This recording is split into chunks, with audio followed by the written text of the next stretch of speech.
नाज़रीन, सिंध में corona virus तेज़ी सां पखिड़िजी रहियो आहे, जंहिं सबबि केसनि ऐं फ़ौतगियुनि में इज़ाफ़ो थी रहियो आहे, जॾहिं त सिंध हुकूमत जोड़ियल SOPs ते बि अमल थींदे नज़र न पियो अचे। इन बाबति मुख़्तलिफ़ शहरनि जी सूरतहाल ॿुधाइण जे लाइ असां सां गॾु मौजूदु आहिनि मेहरान टीवी जा रिपोर्टर।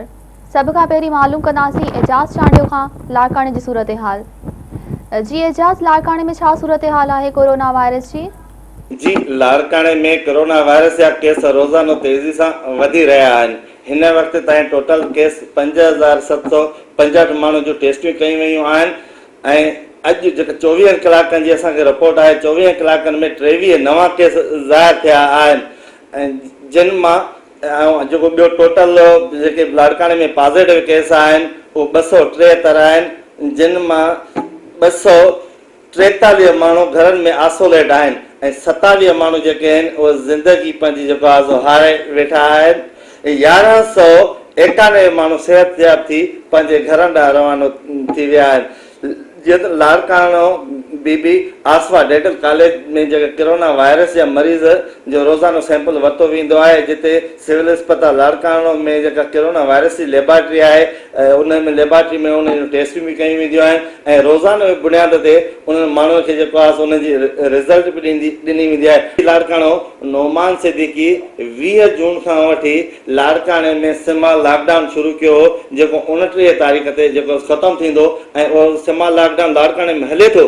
पर अफ़सोस इन ॻाल्हि जो आहे त उन सिमा लॉकडाउन में कंहिं बि लाड़काणे माण्हू अमल न कयो आहे। वधि में वधि 25 माण्हुनि जो जेको आहे सो जेके मेन मार्केटूं आहिनि उहे बंदि थियूं हूंदियूं, बाक़ी सॼो लाड़काणो जेको आहे खुलियो पियो आहे ऐं SOPs ते लाड़काणे कंहिं बि माण्हू जेको अमल न कयो आहे। लाड़काणे में शायदि 10% जेके लिखिया पढ़िया माण्हू हूंदा जंहिंखे मासिक पातल हूंदो, बाक़ी लाड़काणे माण्हू खे तकलीफ़ मासिक पातल न आहे। सही एजाज़, हाणे हलूं था घोटकी तरफ़। जी अहसान, घोटकी जी छा सूरतहाल आहे, छा SOPs ते अमल थिए पियो? जी बिल्कुल, घोटकी ज़िले में कोरोना जी सूरतहाल बाबति तव्हांखे इहो ॿुधाईंदो हलां त घोटकी ज़िले में हिन वक़्तु जेके कोरोना जा जेके केस आहिनि उन्हनि में ॾींहों ॾींहुं इज़ाफ़ो थी रहियो आहे।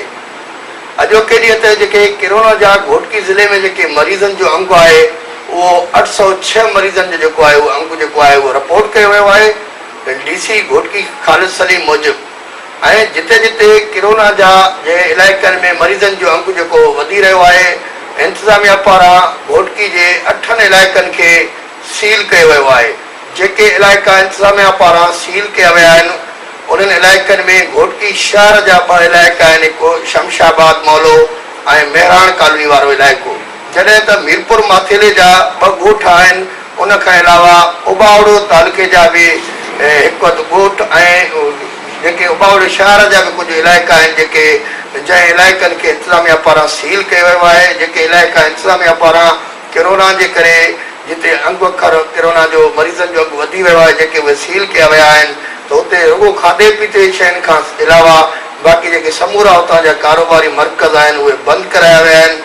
जेके हुतां जा माण्हू आहिनि उन्हनि खे पंहिंजे घरनि में आइसोलेट कयो वियो आहे ऐं आम माण्हुनि जी उन्हनि रस्तनि तां अच वञ ते बि पाबंदी लागू कई वई आहे।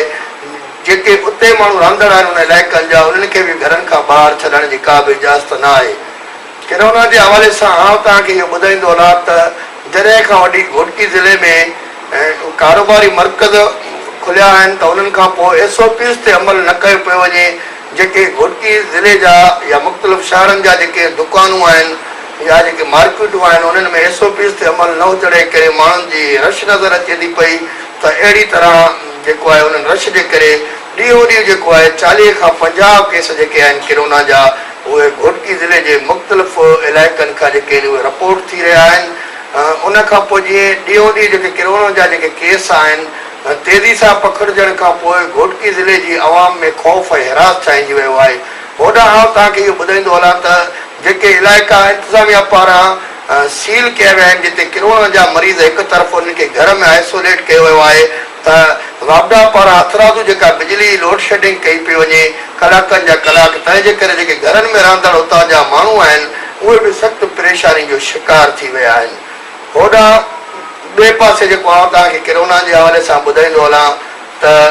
कुझु इलाइक़नि मां इहे बि असांखे शिकायतूं या इहे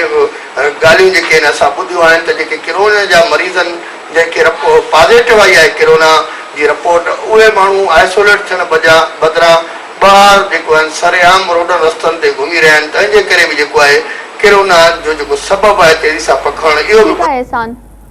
हुबली तव्हां ॿुधाइजो नारे में कहिड़ी सूरत हाल आहे? जी जेका नारे तालुके में कोरोना वायरस जी जेका सूरत हाल आहे उहा गुज़िरियल कुझु ॾींहंनि में जेका सरकारी सतह ते टेस्टिंग कई वई उन में 15 ॼणा जेके सो पॉज़िटिव आया हुआ। उन में हॉस्पिटल रूरल हेल्थ सेंटर चूंडको जो अमलो हुयो, नारागेट रूरल हेल्थ सेंटर जो अमलो हुयो,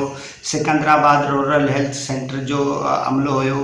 उन खां बाद में नारे तालुके में सरकारी सतह ते का बि टेस्टिंग न कई वई आहे, जंहिंजे करे अञा ताईं उन खां वधीक मरीज़ साम्हूं न अची सघिया आहिनि। बाक़ी सूरत हाल पूरी सिंध जीअं नारे तालुके ऐं जेके पसगिरदा वारा इलाइक़ा आहिनि, नवाही इलाइक़ा आहिनि, जेको थर वारो रेगिस्तान आहे जंहिंमें तजल थी वियो, खेमारी थी वई ऐं अछड़ो थर थी वियो, उते बि माण्हुनि में उहे सिम्टम्स पाता था वञनि जिन्हनि जी अञा ताईं जो डायग्नोज़ न थी चुकी आहे। ऐं मुंहिंजी इन हवाले सां जेका वबा वारी सूरत हाल आहे उन मुतालिक़ हितां जो हिकिड़ो डॉक्टर आहे जेको स्पेशलिस्ट आहे, उन सां मुंहिंजी ॻाल्हि ॿोल थी। हुन मूंखे ॿुधायो त जेका वबा आहे उहा बरक़रार आहे ऐं नारे तालुके खे बि हुन सुठे तरीक़े सां इफेक्टेड कयो आहे, छो त हुन ॿुधायो त जेका किरोना जा जेके सिम्टम्स आहिनि उहे काफ़ी मरीज़नि में मिलनि था। हुन चयो त जीअं त हिकिड़ो तेज़ बुखार हुजणु आहे या खंघि ऐं ज़ुकाम आहे, उहो तमामु घणी देरि ताईं जेको आहे पेशेंट खे रहे थो। हुन चयो त जेको बुखार आहे उहा असां हिकिड़ी जेके आला क़िस्म जूं इंजेक्शनूं आहिनि उहे हणूं था ऐं तमामु ॻरा डोज़ ॾियूं था त बि उहो बुखार मरीज़ जो नथो टुटे ऐं काफ़ी ॾींहंनि ताईं हले थो। उन इहा निशानदेही कई थी इहो तेज़ बुखार हुजणु ऐं काफ़ी ॾींहंनि ताईं हलणु जेको आहे उन बुखार जो इहो किरोना वायरस जी अलामत आहे। ऐं हुन इहो चयो त तव्हां नारे तालुके ऐं जेके बि पसगिरदाई वारा इलाइक़ा आहिनि उते उन सोशल माण्हुनि खे ऐं सहाफ़ियुनि खे उन डॉक्टर परसराम इहा हिदायत ॾिनी ऐं चयो त तव्हां हिकिड़ो आगाही मुहिम फैलायो, छो त हीउ ॾुराहो इलाइक़ो आहे, हिते जेको तालीम वारो रेशो आहे उहो तमामु घटि आहे ऐं माण्हुनि खे अञा ताईं अवेयर न थी सघिया आहिनि त किरोना वायरस केतिरो ख़तरनाक आहे। सो हिते लॉकडाउन वारी सूरत हाल शुरू वारनि ॾींहंनि में त बहितर रही, पर उन खां बाद में जॾहिं लॉकडाउन ईद वारनि ॾींहंनि में खुलियो त तमामु हिकिड़ी गंभीर सूरत हाल थी चुकी आहे ऐं इहो वायरस जूं जेके अलामतूं इलाही माण्हुनि में पातियूं थियूं वञनि ऐं इहो वायरस लॻे ईअं थो त केतिरनि ई माण्हुनि खे इफेक्टेड करे चुको आहे। ऐं ताज़ो अॼु हिकिड़ी ख़बर आई जंहिंमें चूंडके जे शहर में कुझु दीवान महला आहे जिते इफेक्टेड माण्हू जिन खे आइसोलेट पाण मुरादो आइसोलेट थी विया आहिनि, पर उन्हनि अञा ताईं का सरकारी सतह ते टेस्ट न कराई आहे। ठीकु आहे हुबली। नाज़रीन हाणे बुलेटिन में ॿियूं ख़बरूं शामिल